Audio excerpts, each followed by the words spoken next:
Okay. Hey, folks, this is Mike from Battles of the First World War podcast, here again with James Gregory to talk about his latest work, the soon to be released book, Unraveling the Myth of Sergeant Alvin York, the Other 16. Before we get started, I do have lingering effects from a cold, so I apologize for any awful coughing or hacking sounds. I'll really try to limit it.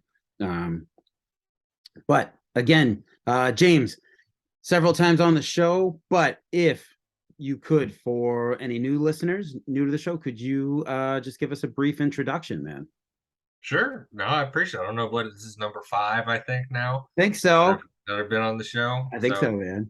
last You're time the we said top it, we'll say guest. it again. Suck it, Laplander, I win. Uh, Nice, being nice. petty. But yes, I'm James Gregory, currently a PhD candidate at the University of Oklahoma, where I'm also an instructor and I am an adjunct professor at Rose State College. And this book, Unraveling the Myth of Sergeant Alvin York, the Other 16, has been a project that's been ongoing for 4 years now, and it's garnered a lot of attention, both positive and negative, and that's all right. So controversy sells. So I'm hoping that this discussion will be the first time people can actually get some of the details of this work before it comes out in December. Cool, cool. Thank you for that. Now, for those listeners new to the podcast or who haven't yet heard our first discussion on this same subject that took place 3 years ago. Hard to believe that James and I first spoke 3 years ago now. It was in a pre-COVID world, and of course, as we all know, uh, that whole COVID period just added a whole blurred sense of time to things. But Mm-hmm. I digress. I apologize. So just to back up a bit, folks, James and I have spoken about the other 16 before. It was in the autumn of 2019 in an episode that is also called The Other 16. At the time, James had just written an article for an Army publication. Is it the Infantry Journal? Yes, Infantry Magazine. Okay. Yeah. Infantry Magazine. Okay, where we talked about this very subject. Now James is coming on here again because the other 16 has gone from an article into an entire book and an exploration of the York Patrol of October 8th, 1918. So how did the article go? How did the article become a book? Or like, was this your intention the whole time, James, or did it just kind of, kind of snowball that way? Well, the original intention was always a book. Okay. So the book was always there. Now, the article actually came about because, as you know, COVID, we couldn't see that coming. So Right. I wanted just to get my work out as soon as possible because I didn't know when I could get a publisher. And even Mm-hmm. that process has taken like 3 years to get the book published by Texas A&M University. And so the article was just me getting the word out, getting my work research there so that I had some sort of reputation to build this on.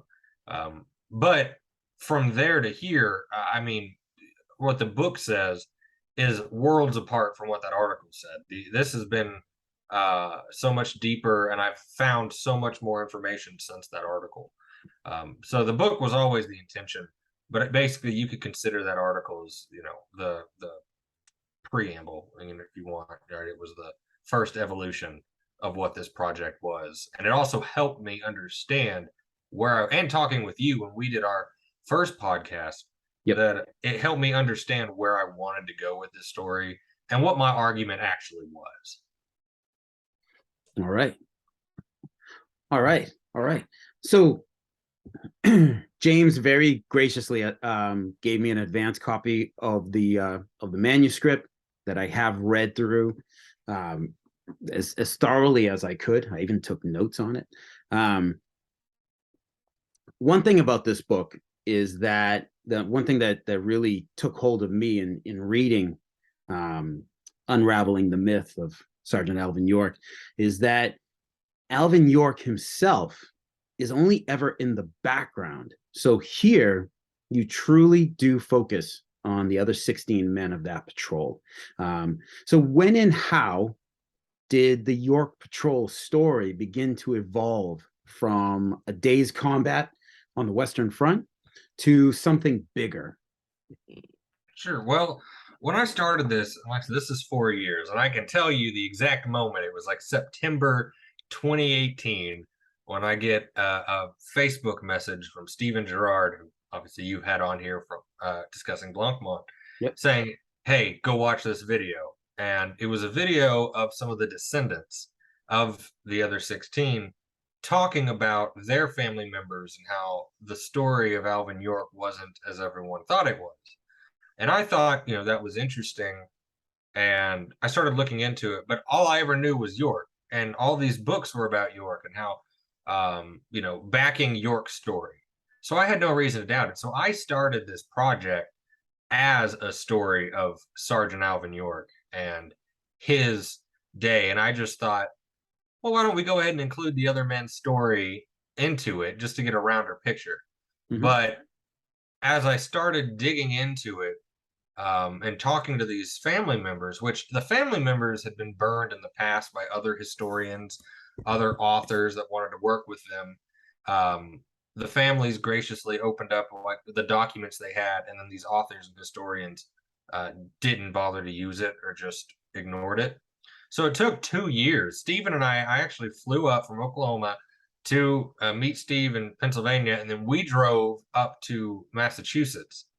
Uh, or no, we were in Connecticut. We drove to Connecticut to Okay. meet Yep. the families. And once we finally got access to the documents, I realized that the story of Alvin York, as everyone writes it, mentions the other men very little. They're non-participants in the battle, but they're also always shown as bitter, jealous, angry men who just wanted the attention York got, wanted the money, and no one ever gave them any credit. No author ever, even, and you had James Carl Nelson on to talk about his book, The York Patrol, which is where I know you get that term from that. But the reality is, it wasn't the York Patrol. York wasn't even in charge of the thing, right? If there was any nomenclature that's correct, it's the Early Patrol for Bernard Early, right? But the reality is that no one took the other men serious, and then as an extension, no one took their families serious. And so as I really started to dig in and read all the secondary literature and then read all the primary sources that I could find and then what the families provided, I realized that this was not a story of Alvin York's heroics. This was a story of 17 men that went into this ravine on a suicide mission. And when they came out, one man got the credit. And when the other men tried to speak out, tried to have their voice heard, they were shunned and pushed out of the picture. And so I wanted to know why.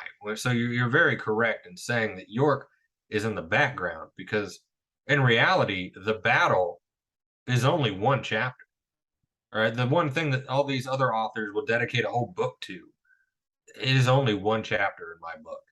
Right? The rest of it is the unfolding of what happened to these other men and how that story of how these other men are pushed out of it, that in itself reveals the creation of the myth of Sergeant Alvin York. And maybe I should mention this here up front because I know this is a sticking point with people. And I've seen a lot of people get angry at me for using the word myth, the myth of Sergeant Alvin York. They accuse me of I'm attacking York, but people don't understand what I mean, right? We've all heard a story, and in this case, you had the story of Alvin York, which is the part that is his story, and then you get the legend of Alvin York. That's the period in the 20s when all these authors start writing about him. Okay. That's the legend of Alvin. And then when you get to the movie in the 1940s, Hollywood creates new things as part of the story and create a myth. And that's what we're really talking about here. The myth of Sergeant Alvin York. I'm sure after this I can actually bring this up, right? This is the myth. The myth is that 16 Alvin York and 16 men went into this ravine and they captured some Germans, and then all of a sudden some German machine guns turned around and opened fire, taking out all the non-commissioned officers. And so York was the last one standing, and York crawls up the hill and he sneaks over to the side and he starts shooting all the Germans while all the other men are hidden. And then York charges up the hill and takes out these machine guns. And then a bunch of Germans charge him with their bayonets and he shoots them from back to front. And then at the end, the Germans say, "Oh my God, we surrender. Please stop killing us." And York takes them back and receives credit for 132 men single-handedly. That's the myth. And that is the story that most people know. And so by discussing the other 16, I'm not trying to say York is an asshole and I think he's the worst person alive. I'm not doing that. But the story is there were others there. This should not be a story of one man. This should be a story of 17 men and their actions that day. And so the story just evolved naturally with the research. Cool. Well, that's excellent that you're clarifying that point. This isn't an attack on Alvin York. It's just investigating the myth, as you put it, pretty deeply here. Yeah, I'm a mediator, right? As a historian, I'm the middleman. The reality is, I'm just telling you what the sources say. Yep. You know, I'm not here making these accusations up because I have no information. I'm just trying to say what the sources themselves say. And so if people are mad at me, they should be mad at what sources they've read, because the reality is the actual documentation does not support what they believe with this myth. And now we'll I suspect we'll surely get into that in just a little bit here. Yeah. But now actually we can probably get into it here right now. So, because my next question for you, two parts here were, how were the other members of the patrol treated at the time? So like immediately following the actions of the morning of October 8th. And were they already being sidelined at that time, or did that occur later? Sure. Well, and so for the other men, obviously people know of York, but what they don't know is that the other 16, right? You've got Bernard Early, you've got Otis Merrithew, Joseph Kornacki, Patrick Donahue, Percy Beardsley, Mario Muti, Michael Cecina, George Wills, Fyodor Sock, Thomas Johnson, Marion Demowski, Carl Swanson, Murray Savage, Fred Waring, Ralph Weiler, and William Wine. And out of these 16, 6 of these men are killed in that ravine, right? So only 11 men come out of this ravine. And are these the 6 that you're showing right here, from Demowski to Wine? Yeah. So for those that watch this YouTube video, these are the 6 who were killed in that ravine, right? I mean, this is a group of immigrants, a group of there's an amalgamation. I mean, looking here at this image of the 6 killed, Marion Demowski was Polish. Yep. Ralph Weiler was actually Native American. Right. And then the other 3 were born here in the United States. But this unit, I mean, out of the other 16, you got 3 Polish, yep, 3 Irish, and 2 Italians, plus Native American and then other American-born citizens, right? So this is quite an amalgamation. So if you play all these things together, immediately after the battle, the way the story works is once the battle's over, you've got, which maybe we should do that. Maybe we should talk about the battle from their perspective for this one. So I know we did it for the last podcast, but I can make it quick. Sure. So just before you do, so in just talking about the other 16, it always really strikes me that it really is like their parent division, the 82nd. It really was like an all-American unit of immigrants and native-born Americans and Native Americans here. So that part always really stands out to me. Another thing that I've appreciated with your book is that the battle, the actual fighting, is not the main part of the book. You really did focus on the investigation. So that is very much appreciated. Now, folks, if when you pick up James's book, and if you haven't, if you know nothing about Sergeant York, you will get the background, of course. But for those of you who already know the story and want to find out more, this book is not dominated by the actions. It's dominated by the investigation into what happened afterwards, which I find really refreshing. So yeah, James, if you can give us a rundown of the actions of Sure, right. And this is the story, when you take into account uh, not only the other men and their statements, but I also did German research. I went and got, I should say, a friend, Brad Posey. He went to all the German archives, did the research, pulled the German units, pulled the statements, and then had them translated and approved by a court-appointed translator. So these are as clearly documented as you can get. Mm-hmm. So I also brought in German perspectives. All right. And then the archaeology of Dr. Tom Nolan, how all these things play together to show this battle.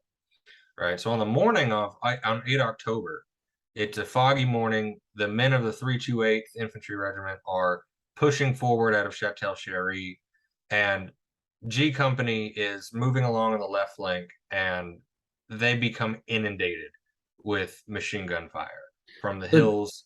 Yes. So just a moment. So folks, if you're watching the YouTube video, so what James has right now is a terrain map, a screenshot of a terrain map, and on the right, headed towards the lower right, you see the layout of a French village. That is Chatel Chery, and then right next to it, right to the north of it, you see Hill 223, which was a German held hill, and directly to the south of it and west of the village, immediately west of the village, is Hill 244, correct? So that's one thing that always fascinates me is Mm-hmm. that all the records, they never agree. Like this is Hill 223, but they also call this Hill 223.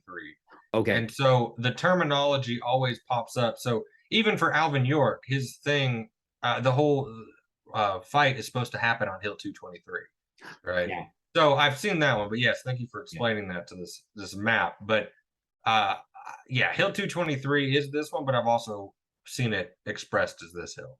Okay. Okay. Um, And for listeners, so American maps,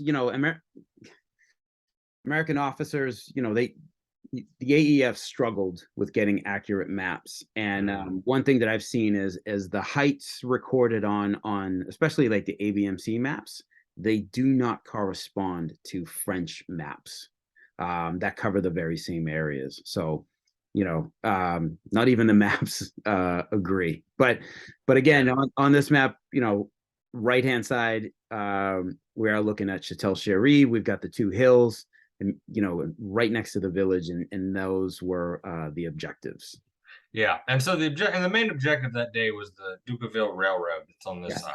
correct. So when G Company starts pushing forward that morning, they're inundated with machine gun fire, and their commanding officer Kirby Stewart is killed, and so command passes to Sergeant Harry Parsons. And Parsons decides to send basically a suicide mission, send this unit, this patrol, to silence the machine gun. So he selects Sergeant Bernard Early, acting Sergeant Bernard Early, I should say. That's one thing that will come up. So excuse me if I misspeak, but technically Early is an acting sergeant that day, but just in the same that Alvin York is an acting corporal. He's actually a private first class, Mm-hmm. but he's an acting corporal that day.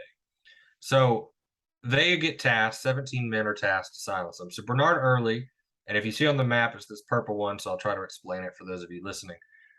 They are tasked to silence the machine guns on the left, and so they take their little patrol and they go south from G Company. They use the fog as cover. They use the woods because this is in the Merzargant forest. Yep. They use the woods. They come around to the south and get around the hill, go down and come up from the south to get behind the machine guns. And Early leads them successfully without being seen all the way around. And behind this hill is a ravine with a creek that runs through it. And they come up to this creek and they see two Germans getting water from the creek. They spook them. The Germans run. Early and his men follow after them. And then Early slows them down and he breaks the men up into squads. And Alvin York, he led a light machine light machine gun squad, Okay. right? So Alvin York is in command of a squad with a which is held by Percy Beardsley, and then two ammunition bearers. Now they go to the right, and Early goes to the left, and the other squad with Murray Savage goes up the middle. And they come across this German unit that have apparently been running all night to get to this position, and they are tired, and they have stopped to basically eat breakfast. They are sitting down. They don't know what's going. I mean, there's a massive American attack happening on the other side of that hill, but Yep. for this moment, they have taken a breather. Yep. And so Early and his men scatter, basically line up, and then open fire on these unknowing Germans, which undoubtedly kills. And some of the reports say they probably killed 15 men in this open volley because these men aren't even holding weapons. They're eating. Right. And so Early tells them to stop firing and they move in. The Germans have put their hands up. They've surrendered. They think the Americans have gotten around on them. And Alvin York and his squad is ordered by Early, since they are on the far right and they have a better vantage point, to keep them under cover. So Early and Otis Merrithew, which is William Cutting in some of the stories. He signed his draft registration card as William Cutting because his mom didn't want him to sign up for the draft. Right. And so when he was drafted, he served under the alias William Cutting. But after the war, he finally had the War Department change his files to represent Otis Merrithew. So I'm going to keep calling him Merrithew. Yep. Merrithew and Early line up the prisoners, and they start, taking their weapons. And Merrithew takes the German officer's pistol. And as soon as they line up these Germans, they've probably got 80, 85 Germans.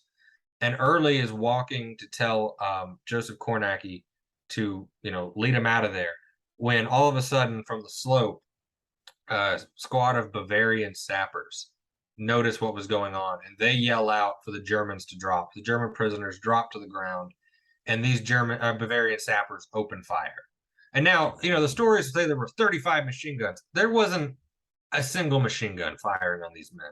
There was a machine gun there, but they did not have time to set it up. And if you think about it, 30 Bavarian sappers opening fire in a tiny ravine is going to sound like a machine gun going off, right? So the Germans drop and the Bavarians open fire. Now, immediately, Murray Savage is killed. Some of the accounts like to say that all the men were immediately knocked out. No, they weren't. The archaeology actually proves that several of these men managed to fire off several rounds before they were hit or killed.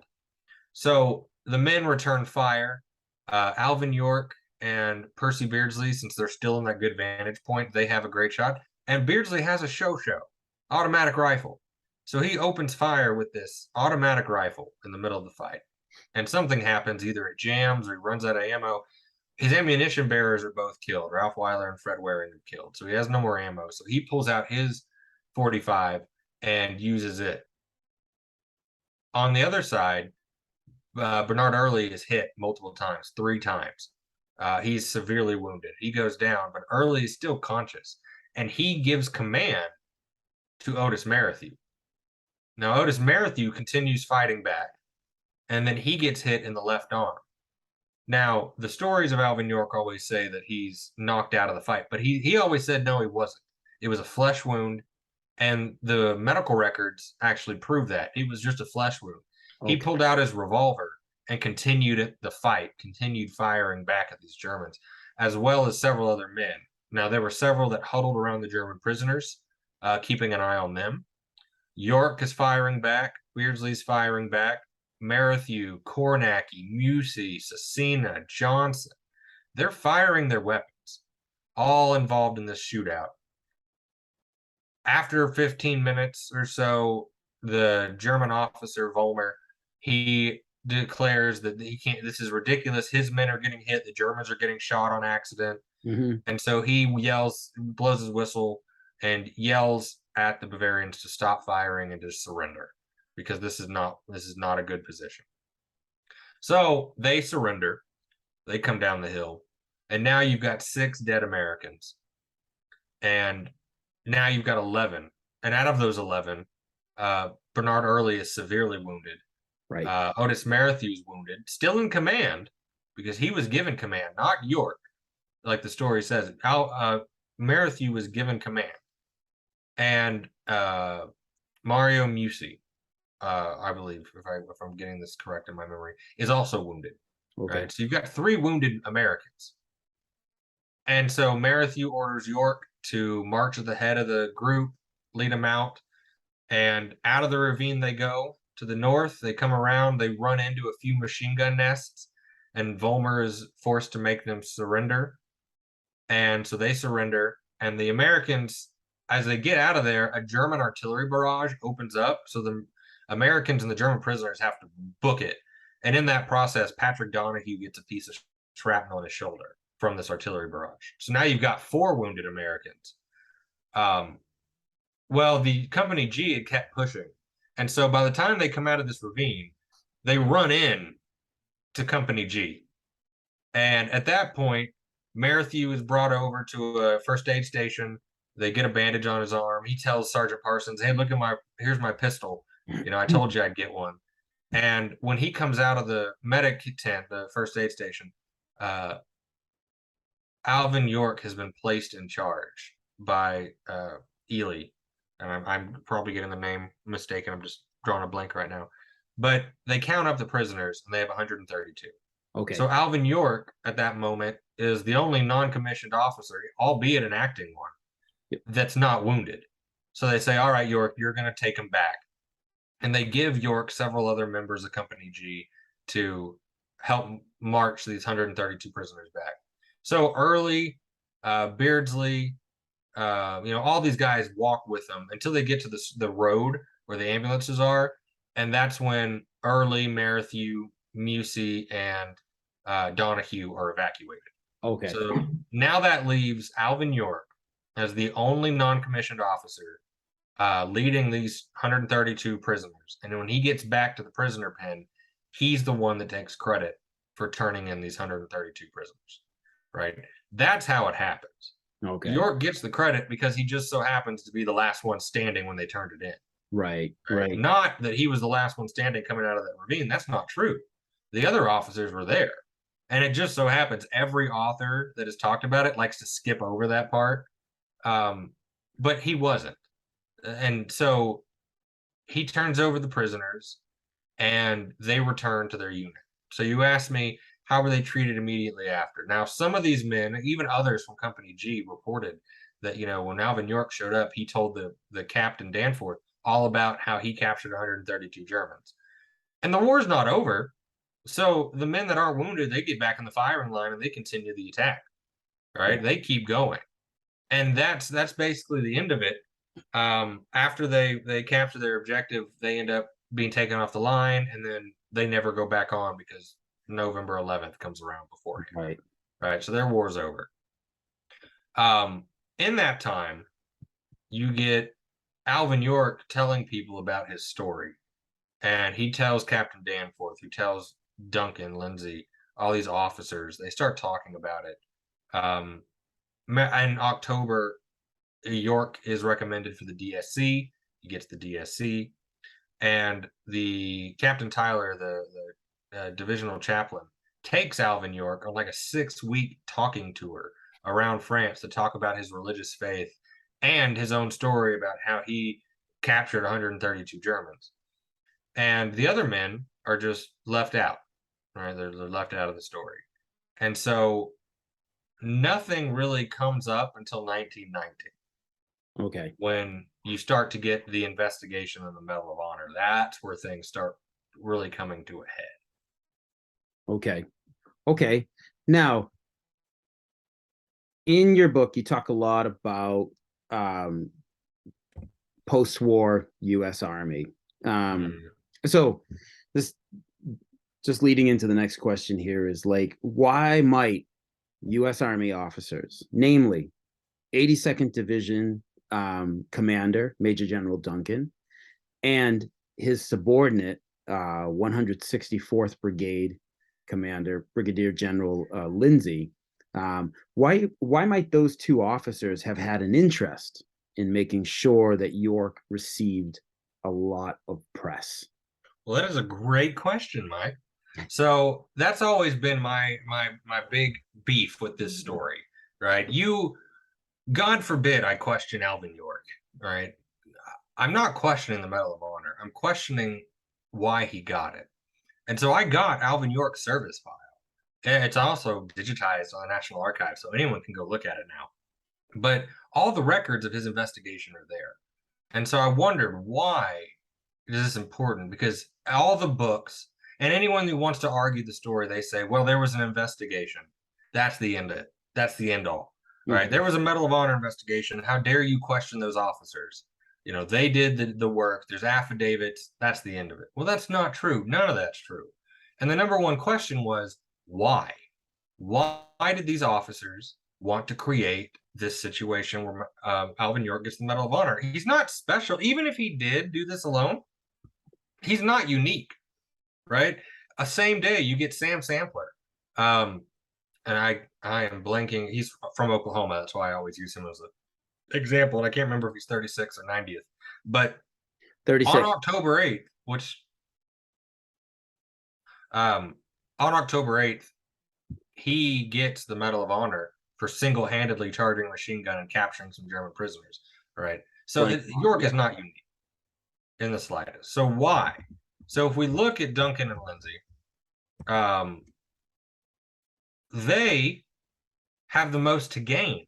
And it took me a while to figure this out. And it turns out that Major General Hunter Liggett, who was in charge and over both of them, he had an assistant named Stackpole, and Stackpole recorded the general's thoughts and how he felt about his subordinates. Oof. And this, and for those of you who can't see this on YouTube, when I read this diary, it was very telling up to 8 October. Remember, 8 October is the day York and all of this happens. Well, if you read Liggett's aide's diary, on October 7th, he writes that he thinks that Duncan is, and I quote, thick as mud and not worth a damn, right? And he thinks that Lindsay, he says, due to Lindsay's inability to capture and hold Hill 223, that General Liggett believes some other brigade commander would do much better than Lindsay, who seems to have flubbed around all day. Oof. And then you get to, October 9th, and this continues. I'm sorry, I skipped 8th. If you look at the entry in the diary on October 8th, it says, Liggett is entirely dissatisfied with Duncan and Lindsay and the work of the colonels. Orders have not been carried out properly. Handling and maneuvering of troops has been confused and amateurish. He thinks little of Duncan and inclines to the view that Lindsay better go. Right? And then the next day, October 9th, which is probably one of the most damning, he says that the 82nd, through Duncan, is still more fatigued and about 1,200 men in all that can be mustered for Lindsay's brigade. The others, and many officers, being presumably hiding out in the woods and straggling down the quieter paths toward the mess and kitchen. And for Duncan, Stackpole recorded on 9 October that Duncan's outfit has not moved much, if any, today, and Duncan does not seem to know what he's about anyway. He's soft, stupid, and deceitful. And then Stackpole puts into parentheses, he says, Duncan thinks he ought to be reinforced, relieved, concerted generally, and given a DSC and a city mansion for his distinguished service in bungling everything, standing still, and losing his outfit. I mean, if that's out of the diary of the aide, that these men are not in good standing with General Liggett. Right. And if you look in it, the biggest failure in Liggett's opinion is Hill 223. And it just so happens that Hill 223 is the one where York is. Right. Interesting connection here. And folks, Hunter Liggett, Lieutenant General, soon to be Lieutenant General, and we're going to cover him on the podcast here soon. He is about, a few days after October 8th, he assumes command of the AEF First Army because General Pershing relinquishes command of that of First Army to Hunter Liggett, and Liggett is the one. He's going to take his time in the second half of October. He's going to ready the men, and then on November 1st, 1918, he launches like the major assault that shatters the German lines. So Liggett he was already important. He's been AEF First Corps commander since the beginning of the offensive. Now he's going to become the First Army commander, and he's from what I've read of him, he's a fairly like brilliant general, really guy who's very competent, very good at his job. So he's got a lot of power behind him. Yeah, and that's probably, and I argue that's kind of what saved them, is the fact that on October 11th he goes to First Army, right? So that's probably what saved them from being canned like he wanted. And so if you look at this and you think, okay, so now we've got two men who do not have good reputations. They're in hot water already with their commanding officers. What can they do, and why do they care? And you got to remember that the officers, these generals, their rank is just for the duration of the war, right? The United States does not need 58 generals in peacetime. Right. So these men know that after the war, they will be reduced to their pre-war ranks. And the only way to cement your rank and make sure that doesn't happen is to, saddle up your horse onto something that's going to keep your reputation high. And what is better than this story of a man who was a conscientious objector, turned warrior, and now claims to have captured 132 Germans single-handedly. And that's exactly what happened, right? Duncan basically becomes Alvin York's press agent, right? Duncan's the first one to tell the reporters about York. And this is in France in October. He's telling these reporters, "Hey, I've got this guy. You should hear this story." Duncan's telling people about Alvin York and about his story.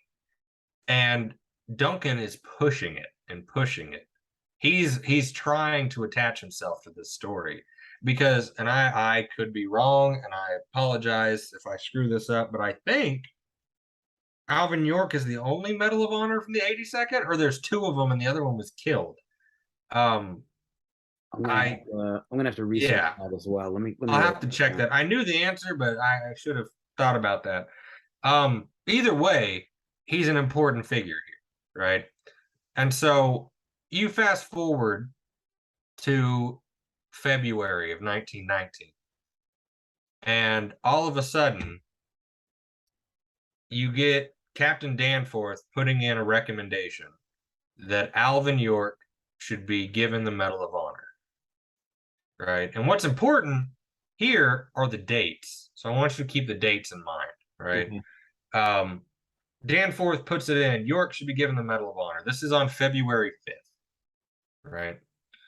Well, in general, I'll ask you this, Mike. How long do you think a Medal of Honor investigation should last?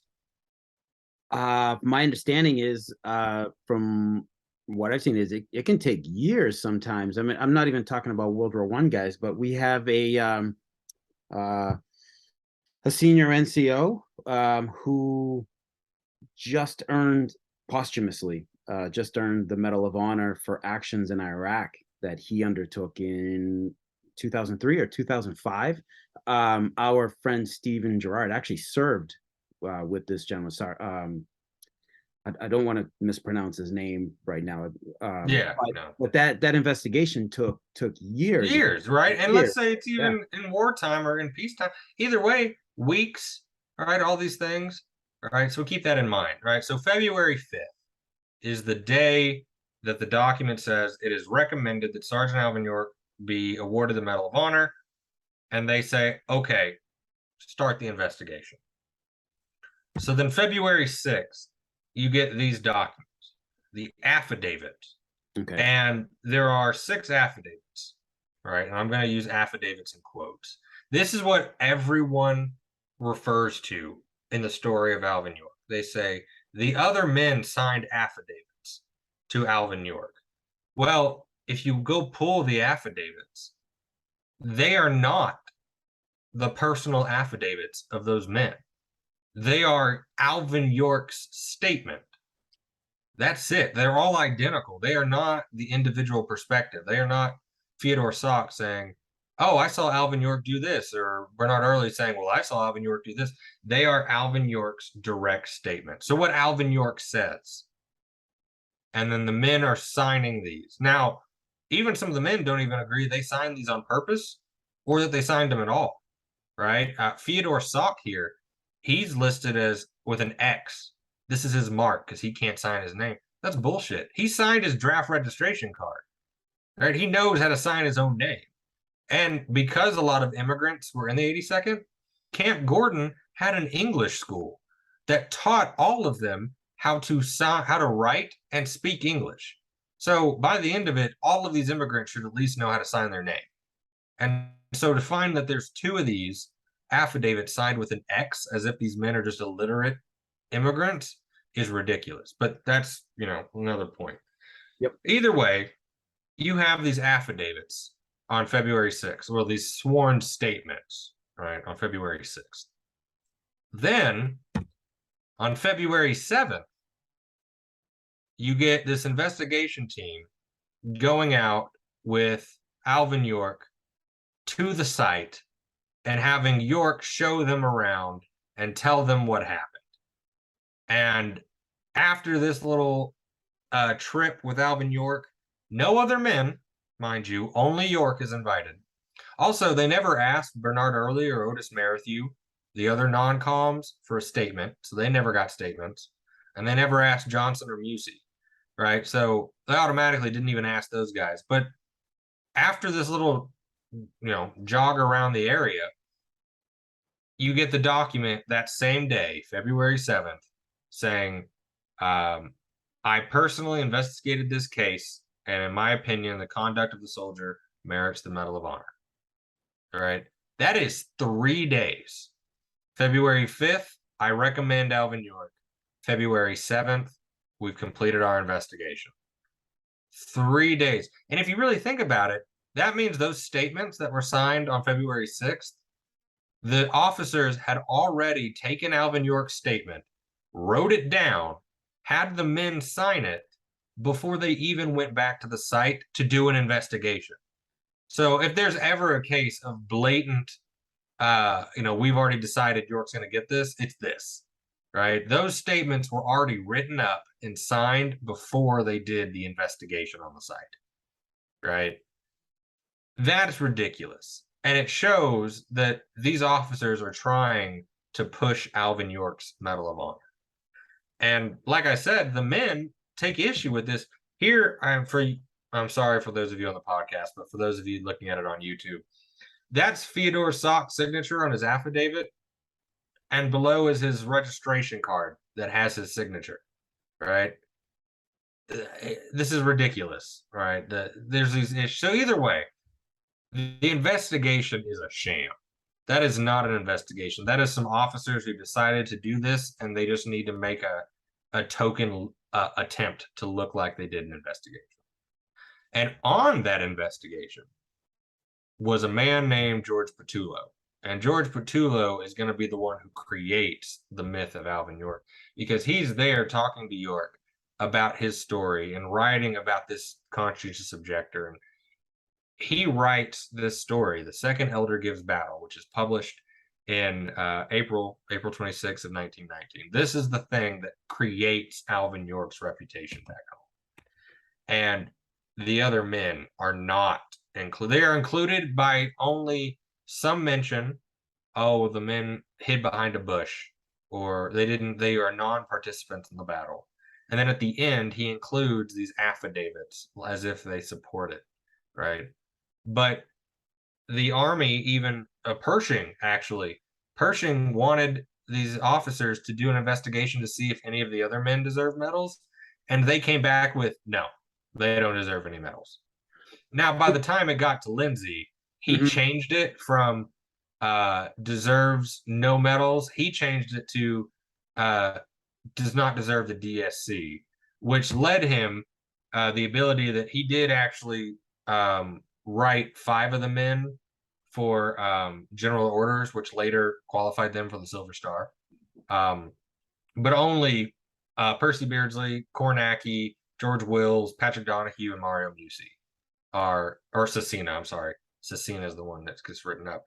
Only those 5 are written into orders for general orders for Silver Stars. That's it. Interesting. I mean, several things, several Mm-hmm. thoughts going on here. First of all, post-war, General John J. Pershing, like he actually wanted Lieutenant Samuel Woodville to be like the shining example of the American soldier of the Yes. war, and he felt, and Pershing, as much as he thought about this, I think like he was not, quote unquote, happy that Alvin York got that spotlight, or let me put it this way, that the spotlight was put on Alvin York rather than Lieutenant Woodville, who Yeah, they actually misquote that quite often. You always see people say that, well, Pershing says he's the greatest soldier of World War One. That's not true. The document they keep citing actually says that there are many soldiers that exemplify the spirit of the army, and those include Samuel Woodville, Alvin York, and Charles Whittlesey. So we actually put Samuel Woodville at the top of that list. So you're correct there. yeah. Also, for, like, just to step back a little bit, just as far as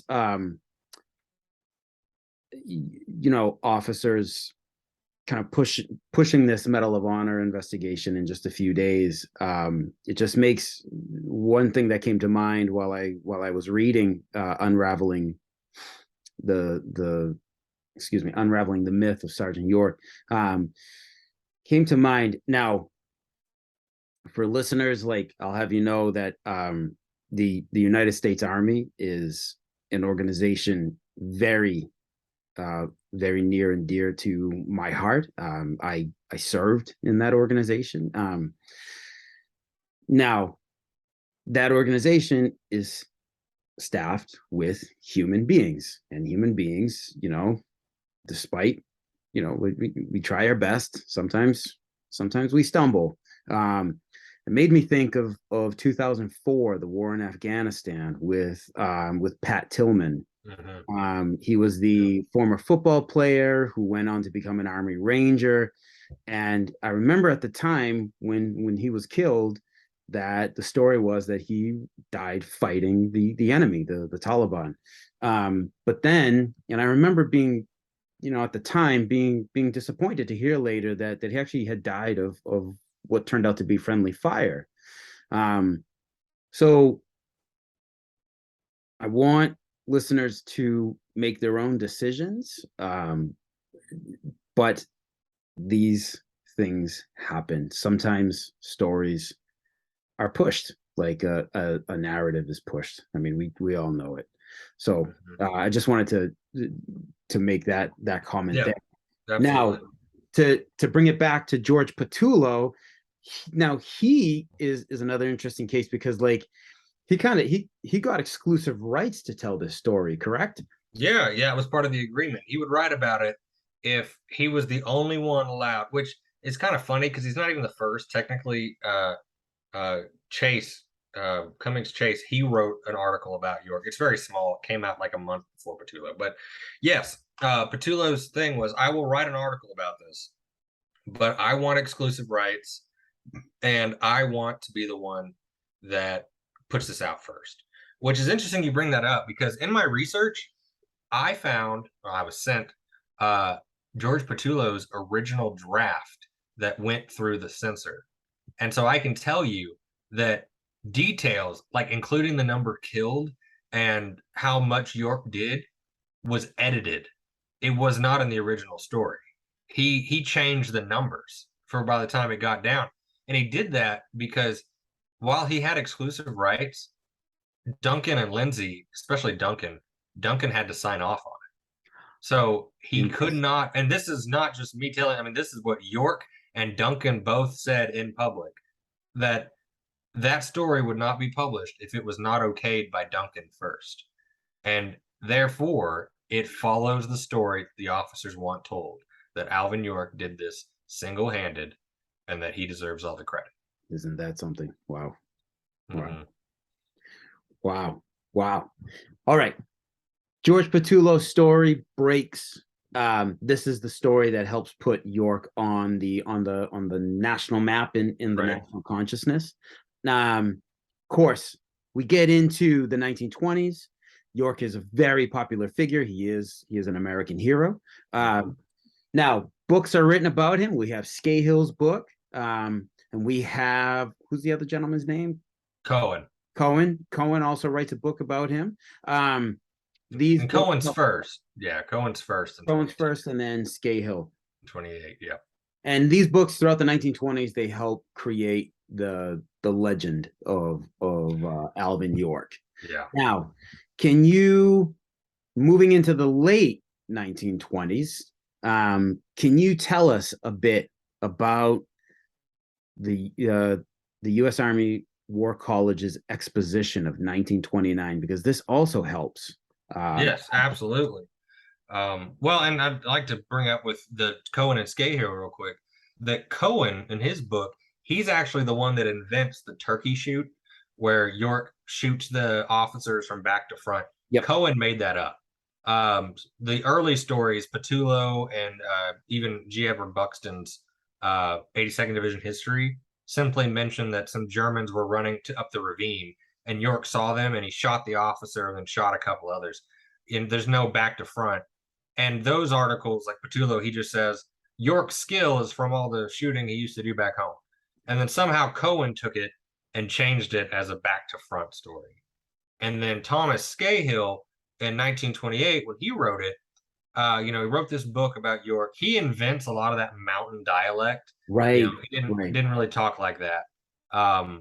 But also Scahill's a known liar.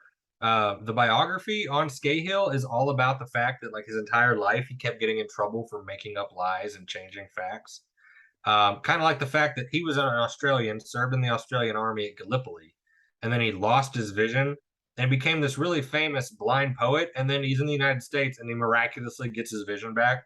And then he goes on with his life and writes this book with York. All right. So as I said, we're sometimes humans stumble. Humans being humans, yeah. So through the 20s, I mean, that's it. There's really nothing. Yep. The other men go off. I mean, for those of you seeing these photos, this is Otis Merrithew as a truck driver, and that's Bernard Early at his wedding. Okay. These other men, they come home. Now they're mad, right? They're upset. They see in the newspaper and the Saturday Evening Post all about Alvin York and how he single-handedly did all of this. And the other men are rightfully upset. I mean, they were there. They were part of the battle. And all of a sudden, they're relegated to, non-participants, right? Now, they're frustrated. They're aggravated. They tell their friends and families, but that's it. It doesn't make national news. They're not, and as some like Mastriano wrote in his book, that they're starting campaigns against the army to write. No, they're not. No, they're not. There's no evidence of that whatsoever. They are just trying to live their lives. And Otis Merrithew, remember, he was wounded and bailed out. His buddies couldn't find William Cutting after the war, so they all thought he was dead. So all these men think that Cutting's dead, but they've all continued on. And it's not until 1927 when the American Legion magazine writes an article about Alvin York and publishes it in February, that another soldier, Oscar Johnson, who served in Company D, he wrote back to American Legion and he said, I don't want to criticize, but you could have mentioned the names of the other men who were killed and fought with Sergeant York. He says, in all the publicity Sergeant York has received, the only mention of these survivors has been that 6 members returned and they're never named. And he says, I knew their names in France, but I don't know them now. Surely the other 16 men in the patrol must have been some aid in capturing the prisoners. So this is the first time where these men are being talked about. And so the American Legion does their research, and they publish an article later that year saying, indeed, you're right. There were 16 other men. Here are their names, and here's some of the general orders they were mentioned in. So that's it. This is the first time the other 16 are nationally talked about. And this leads to a few interviews locally. The newspapers track them down and say, hey, we saw this article in the American Legion. We want to talk to you. And the other men, they say their piece. This is what happened. And that's it. That's all they do. It's a local newspaper piece. No big deal.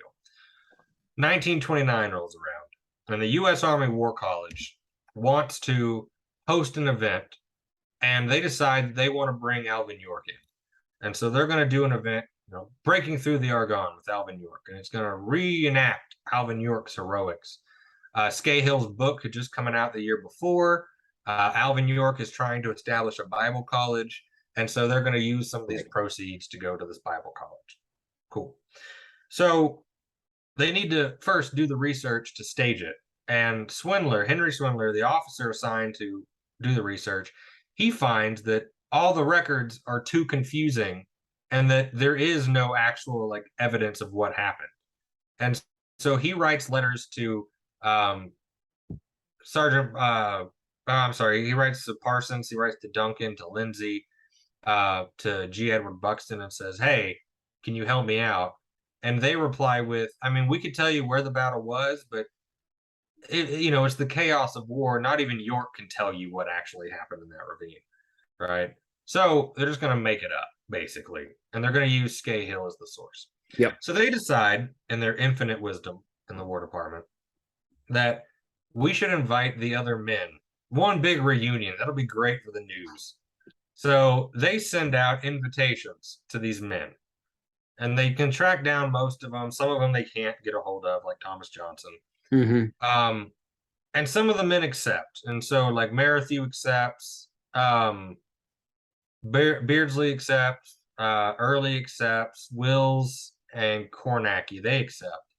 Theodore Sauk accepts, but the money the Army promised him for travel never shows up, so he can't afford to go. Okay. But it basically, the invitation says, Sergeant York is coming to the show and will be here for 3 days. We would like to have you, as one of the survivors of this fight, come also. The Army will pay for your trip. Great. Well, the War Department and the Army didn't consider that with this announcement would come the publicity that the other men could use to finally tell their stories. So all of a sudden, you get newspapers coming out with articles like, says York got credit due all. Sergeant Early tells how 132 were captured. Or the negative, vets seek to dim the glory of Sergeant York. Or attempt made to oust Alvin York. So the articles are all over the place. But basically what these articles say, and the men, especially Early, he says it was not a single-handed thing. We were all there. We were all a part of this battle. You should not be telling everyone that we did nothing, because we did. All right, they're not saying York's, an asshole and that York did nothing. They're saying that simply we were a part of this too, damn it. Yep. And you're not talking about it. And it gets really bitter. Not from the men. Their statements are very tame. That Alvin York got all the credit that we should have all gotten. And Early is the main one. He says, I don't want medals for me. I just want to make sure everyone's recognized. And then Beardsley agrees with Early, and Merrithew says, I agree with Beardsley, or with Early, but I think Early should be given a medal because he got us there safely, and he's the reason we made it alive. Well, the Army can't take it back now. It's too late. So the men start arriving to the War College, and when they're met by an officer, they tell them, keep your mouth shut, don't start any fights, leave it be. We don't want any trouble. And so the other men kind of keep their mouth shut. And the War Department says, okay, we're good. But now the story's out and people are asking questions. And it turns out that Bernard Early was actually recommended for the Distinguished Service Cross after the war. but he never got it. And so all these things start hitting the news, and the War Department's got to cover their ass. And so the War Department says that all 6 members of the squad that are there will get the DSC. So the War Department comes out like, okay, we're going to award these other guys medals, basically to calm them down. And the other men know this is wrong. They're pissed off. Early and Beardsley refuse to stay at the War College. They go get a hotel in D.C. Otis Merrithew won't even stay the day. He doesn't want to be there with the War Department because the War Department is being horrible to him. They're saying horrible things. Sergeant Harry Parsons actually says to a reporter that he thinks it was Early's fault for getting shot because Early had a bad habit of standing up when he shouldn't. And so they're saying that Early got exactly what he deserved, nothing. And they're just saying horrible, disparaging comments. So now the War Department's changing their tone and they're saying we're going to give awards to the other men. And then, go ahead. No, this is interesting. This is an interesting thing in the book about Sergeant Harry Parsons because his change in his tone in 1929 seems rather shocking to me. Like he speaks very poorly of Bernard Early, but it was Bernard Early that was chosen by Sergeant Harry Parsons to lead that 17-man like suicide patrol. And I mean, I don't think, I'm not inside Sergeant Parsons' head, but like I don't think he would be like, yeah, let me get rid of this guy. I'll send him on this suicide mission. I'd rather, as is, I think more confidently pointed out, is that like Bernard Early was chosen to lead this patrol because of his skill. You don't send an idiot on a suicide mission that you think is important. Yeah, what I just said in like 500 words, man. I'm sorry. No, you're absolutely right. It has to be said. And it's ridiculous to see the 180 he pulls. Though, yeah, I will say, again, just like Duncan and Lindsay, Parsons takes lots of photos with Alvin York and attaches himself to York as well. Because part of my argument is that after York, does his own thing and tells people about it, York becomes a victim. Like everyone uses York's story against him for their own gain. The officers use it for their own gain. Now the War Department's using it for their gain, right? So York is stuck now. He's trapped in this story. But at the War Department, they're saying, no, we're gonna give you all medals. And then the next day rolls around and they change their story. And now it's, well, there's some red tape and we can't give you any awards. And then the last day of the event, they decide Sergeant Early will receive a DSC. So now they have to admit that in 1920, Sergeant Early was recommended for the Distinguished Service Cross by G. Edward Buxton and many of the other officers that signed off on it. So Early was recommended for the DSC. It was sent to the War Department and buried. Now, buried by who, you might ask? Well, guess who are the officers that worked for the War Department in the 1920s and 30s? Major General Duncan and Lindsay. So the files go to Duncan and Lindsay, and they bury it. Will not do it. So at the War College, now that this has come out, that the War Department buried Early's Distinguished Service Cross citation, Harry Parsons changes his tune and writes the other affidavit needed to give him the DSC. And so on that day, October 5th, 1929, Bernard Early is awarded the Distinguished Service Cross. All right. And that's great. It's great for Early. He receives the recognition he deserved. Yep. But none of the other men did. No one did. And it shows, as Bulkley Griffin, the reporter who was there, he wrote later that the department basically just treated these men horrible, and informal intimations played a sharp trick on the 7 others who have got nothing but hints.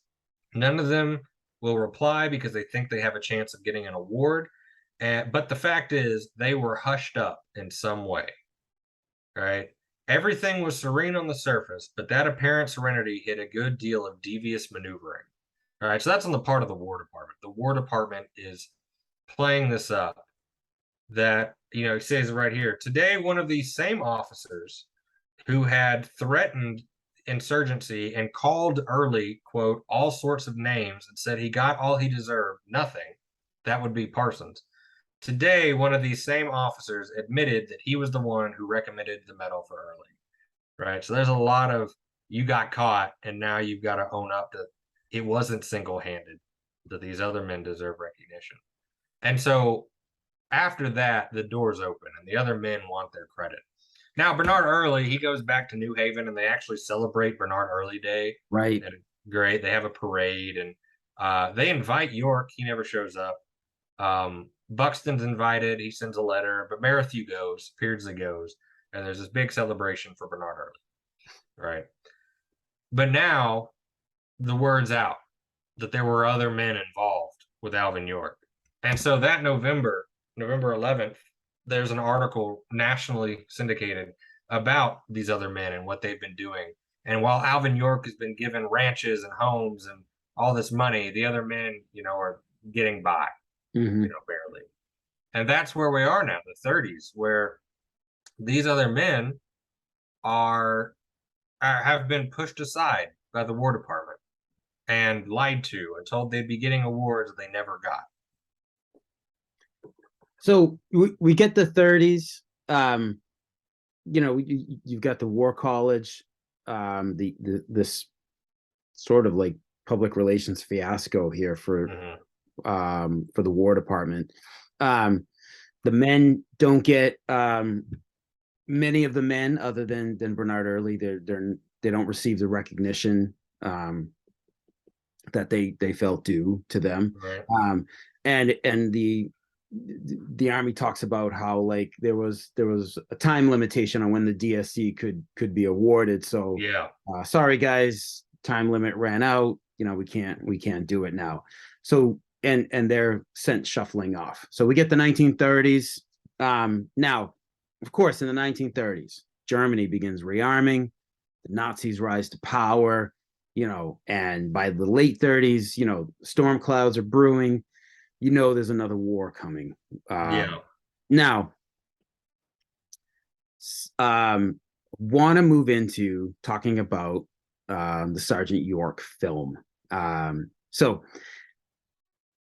in the early years of World War II, Alvin York, a veteran of the previous war, had seen the horrors. He was there fighting that day on October 8th. And he fought on, just like you said. Like the 82nd Division wasn't done that day. They kept on fighting, and York saw more action along with the rest of his comrades who were left in Company G. But now 20 years later, York is he's a bit of an isolationist here. He's like, look, we don't need to be getting involved in this next war. So with that, York is an isolationist. Like, how does the film Sergeant York like get made? Sure. Well, you get all these things come out. Jesse Lasky, the producer at Warner Brothers, wants to make this movie, and he wants to make it with York. And Warner Brothers, they're Jewish. They've been putting out movies that have been anti-Hitler. They're almost pro-war movies. And they want to make one on Alvin York. And so they decide, they get him, they finally convince him to agree to make a movie. First, he wants it to be only about his life and religion after the war. Yep. They want it to make a war movie. There's some compromise, and the agreement ends up that he gets full control of the movie. They can spend all the money, make the movie, and in the end, if he vetoes it, contract says it's done. So he gets full control. And this is one of those moments where this is like the first time a biography is made about someone who's still living. So with that, news about this comes out that there is a movie being made about Alvin York. And went too far there. About Alvin York. And the other men want to know well, if they're making this movie about Alvin York, are we going to be in it, or is this going to be another single-handed myth? And these guys are still frustrated. I mean, there is no single-handed story here. It's a story of 17 men. Mm-hmm. And so Otis Merithew writes a letter to Warner Brothers saying, "Hey, we heard you're making this movie. We want to make sure that we are at least mentioned. We want to make sure there's no mention of money. If you read any other author, they keep saying, well, they just wanted money. There's not a single mention of payment in any of these letters early on, right? They just want recognition of their roles. That's it. Well, this creates a conundrum with Warner Brothers because what are they going to do? So they think about it and they decide that it'll just be easiest to pay them off and get them to sign waivers so they can be shown in the movie. So they get a guy named Bill Guthrie, and Bill Guthrie worked for the FBI, and they have him track down these men. So Bill Guthrie starts looking. First one he finds is Otis Merithew. So he goes to visit Otis Merithew. And while he's there, he basically convinces Merithew that, the story will be how you want it. He even, and I put, for those of you that are watching this video, these are original letters by Bill Guthrie. And in them, he says that he believes that Merithew should be hired to be there on set when they do the battle scene so that the other men are represented. And he tells Otis, look, I'll do everything I can. He even signed his early letters as Uncle Bill because he sends Merithew's kids stuff. They've got a relationship here. Yep. And Merithew believes him that things are going to go, according to the reality of the story. And so Guthrie pays Merithew $250 for the signature. Okay. And then he moves on to the other men. But here's the thing. He doesn't pay the other men $250. He starts finding ways to pay them less and less and less. And for comparison, he paid Captain Danforth $1,500, Which in that someone who time, wasn't even involved in the fight. yeah. He's $1,500. And in that time, $1,500 was a substantial sum of money, as attested in your book. So yeah, it's a substantial sum of money at that time. And so Danforth gets paid $1,500. Merithew gets $250. And then by the end, Patrick Donahue, who is not only a Silver Star recipient, but also the Purple Heart, he gives him $5. Wow. And Warner Brothers even finds this. There's a letter between them where the Warner Brothers lawyers are saying, these other guys are claiming that Guthrie basically abused their situations and manipulated them. And we can't get Guthrie to give us a straight answer on how he got these signatures. And some of these men, like Donahue's obviously suffering from PTSD. He's become an alcoholic, and Guthrie finds him in a bar and gives him $5 to sign a piece of paper. And all these other men start talking to each other. And they're saying, hey, I got paid this money. And Merithew says, I got paid $250, and I was told you were going to get paid $250. And they say, no, we weren't. We were paid $10. And then it breaks in the news, and the newspapers start talking about how all these men got paid $250, which is not true. All right. So at all this time, you've got the news media telling everyone these men got paid. The men have been told they will be represented in the movie, and they were not paid what they were supposed to. And then the screenwriters, and this is from a letter from one of them, Abe Finkel. He said, I heard it rumored that someone got the bright idea to bring out Corporal Cutting as a tech on the picture. He said, I doubt if anything could antagonize York more than letting Merithew Cutting anywhere near this picture. So they don't want the men anywhere near it. Yep. Because York doesn't want them near it. And all of a sudden the news is saying, hey, they've got all paid, and no, they didn't. So then the men start writing letters saying, what is this about us getting paid $250? So then Warner Brothers decides it's just easier to pay them off, and so they cut checks for all the men for $250.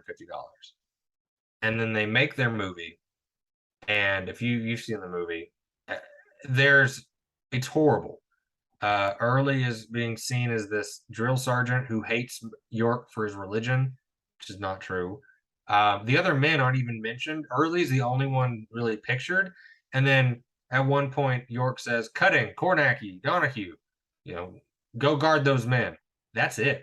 That is the full extent of the other men's representation in that movie. In the battle scene, in the background, you see some of the Americans shooting their guns, which is like the only accurate thing in that. But then when they come back for the investigation, Buxton says, wow, you really were the only one firing your weapon. And so the movie creates this myth of Alvin York did it all by himself and cements it into popular culture. And once something's cemented into popular culture, there's no getting back. It's like, in a modern day example, Hacksaw Ridge, right? Everyone loves that movie. It's a great movie, but he was never court-martialed. He was threatened with a court-martial, but Desmond Doss was never court-martialed. And now people that only see that movie, they think that's the reality of it, but it's not. Right. And I bring Desmond Doss up because he's from Lynchburg, Virginia, and so too is Thomas Johnson, one of the other 16. Oh, He was also from Lynchburg.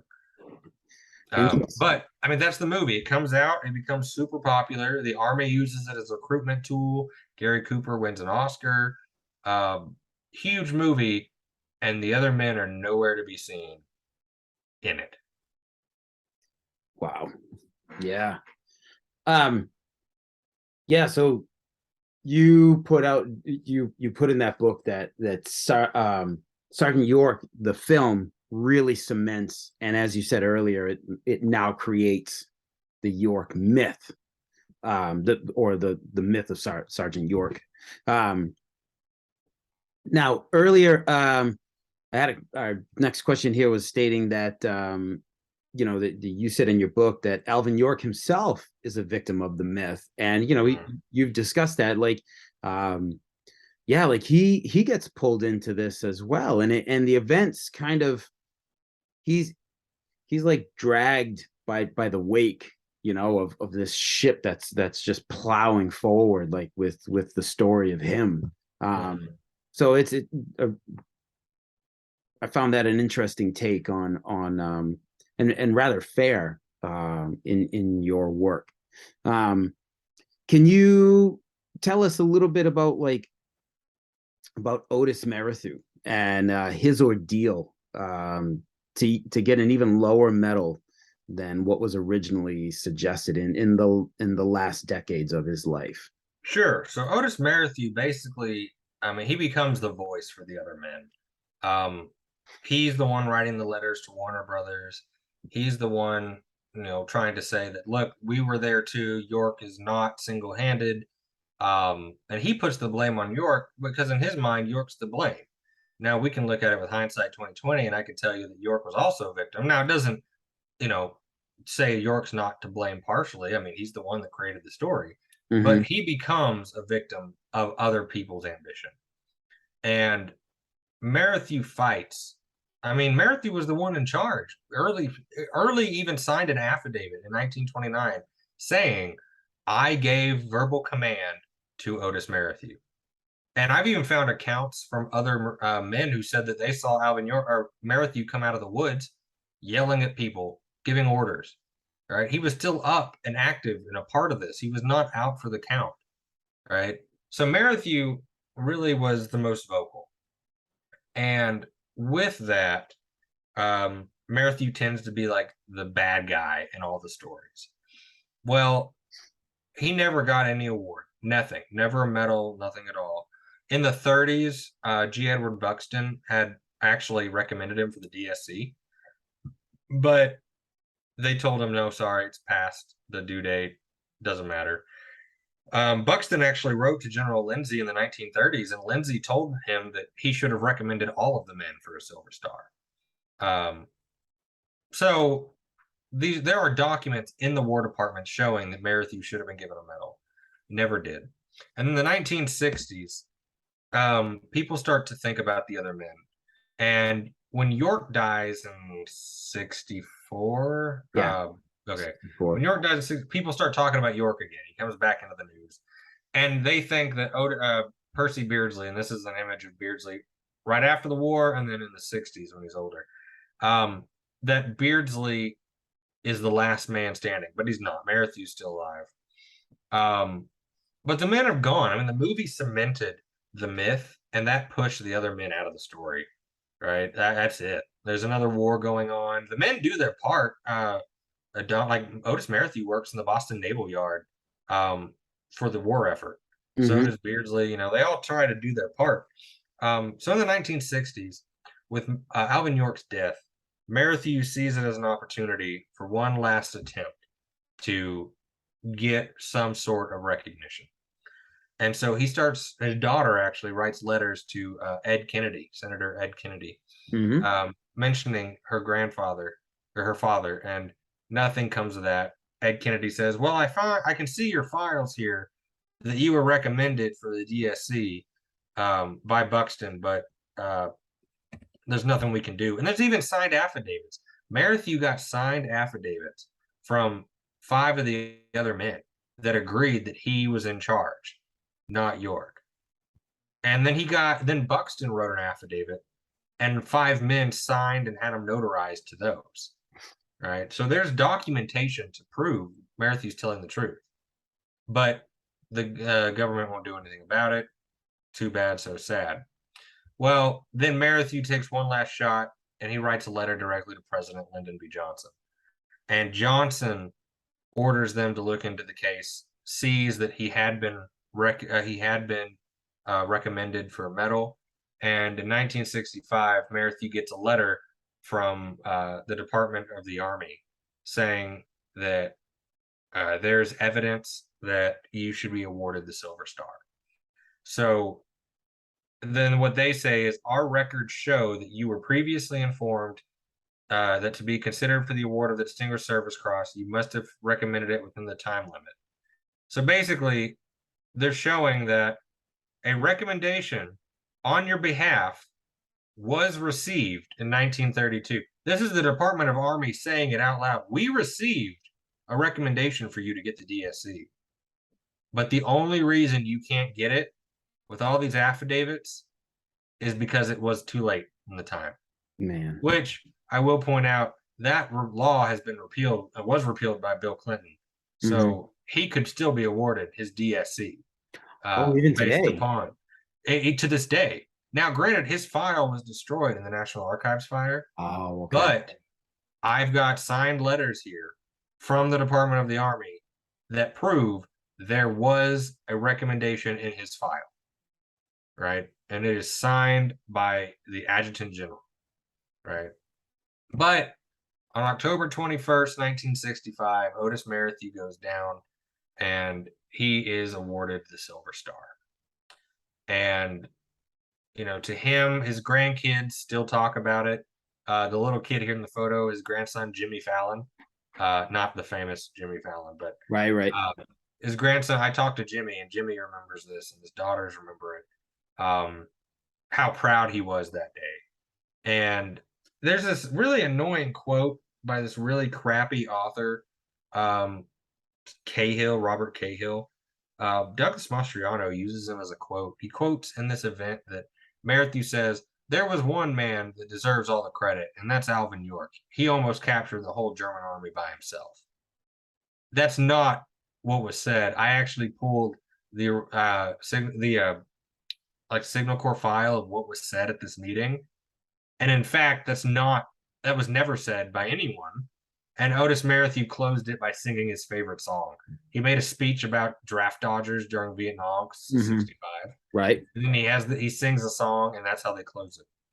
But he dies within a couple years after this, and by 1970, all of the men are dead. The other 16 have all passed away. Um, Now it's just their families. And this starts in my book, as you saw, that there's a last chapter, Perpetuation, where I talk about all these authors that picked up the story after their deaths. Mm-hmm. And with their deaths, it adds a new layer to the myth that these men are just bitter and jealous and they wanted money and that is it. They didn't deserve it. And, it's just not true. And I mean, the whole point of this, and I'll, for those of you can see this, I find this very symbolic. I went to go visit Thomas Johnson's grave because he's not too far from me. He ended up moving to Denison, Texas, and that's where he passed away. Mm-hmm. And I went to go visit, and this is how I found it: buried.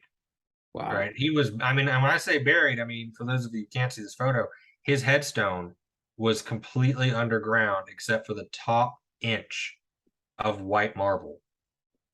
And I dug it out, and I contacted a local cemetery, whatever company does headstones.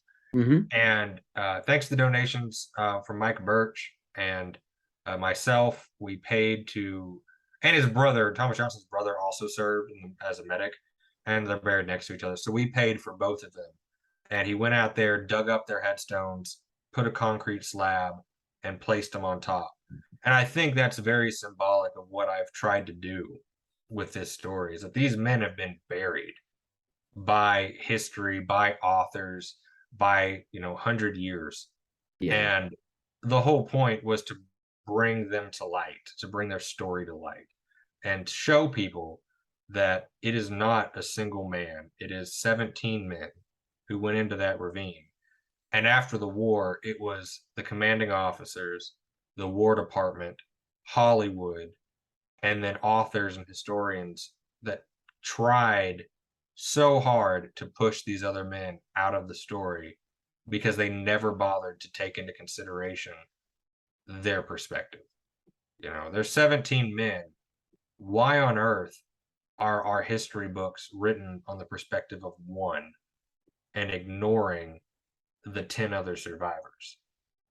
Right? That's always stuck with me. And I think that was the whole purpose of this book, was just to bring their stories to light and unravel that myth that they have found themselves stuck in for the last 104 years. Fantastic, man. Fantastic. Really, really good way to wrap up here.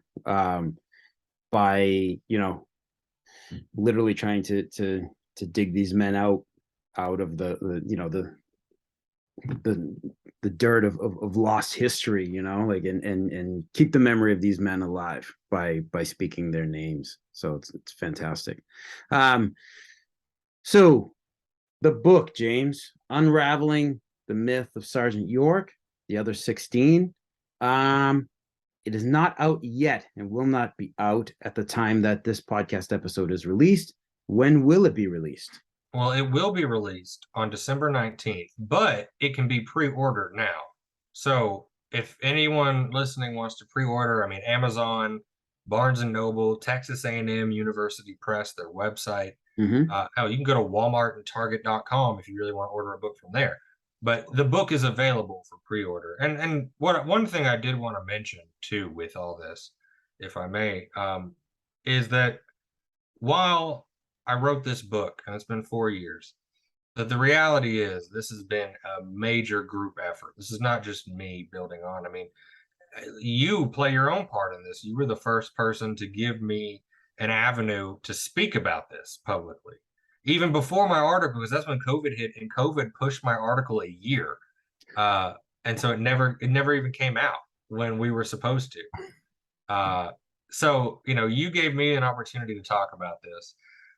People, obviously Stephen Gerard, who told me about this and was there the whole time I did the research and traveled with me, Mm-hmm. and the families. I mean, the families of these men have been holding on to this idea and these stories and their documents, and they entrusted them to me. Right? They held on to this so that this story could come to light. And then, of course, you've got all the people that I feel so sorry for, but they never get enough attention. All my editors, my friends, Madeline Johnson, and all these people that read through this a million times and made sure. I mean, it truly takes a village to do something this big. And I definitely thank all of them for this work and all these people that have put their time and effort into this project and put their trust in me to see this thing through. And I hope that the listeners and the readers and anyone who reads this book will realize that the truth of history is always muddied, but by taking in the new perspectives, that we really see just how easily it is to bury something or to hide something in the long run. And it takes a years and years and a mountain worth of research to dig it up. Yep. And then it takes a whole team of people to be behind the project to actually talk about it. So, I mean, a thank you to everyone, but thank you, Mike, and for this podcast for 3 years now to really push this through. And I hope that everyone will enjoy the book. And I will put this there, January 24th, next year, 2023, I will be doing a presentation at the National World War One Museum and with an exhibit on some of the artifacts from the actual battle site. And it's also going to be live, so people can watch it live if they can't make it to Kansas City. Man, that's fantastic. That's fantastic. I don't know that I can make it down there, but I certainly hope to watch it when it happens. Yeah. So, super cool, super cool. James, thank you for giving me a lot of your time on a weekday evening here, man. I really appreciate it. Folks, definitely links to the book will be put in the episode notes, so definitely check it out. Do go out and order the book. It's, make your own decisions, of course. But yeah, it's just another further study of World War One and the lasting impact that. And I'm happy to talk about it with anyone. We do have a Facebook page called The Other 16, and I'm more than happy to direct any questions in the meantime, before or after the book, on that site, and do what I can. I also plan on releasing all the documents that came from these private collections so that anyone can read the documents and make up their own opinions on what they see. Well, that's fantastic. That's awesome. That's super cool. And we'll when you have that information out, definitely send it my way, and I'll help share it, however I can, so that again, folks can read and they can form their own opinions. So excellent. James, thank you so much. And if you'll just stay on, I'm going to go ahead and stop recording, man. Thank you again. And let's see when we'll have you on next, man. Hopefully it'll be soon.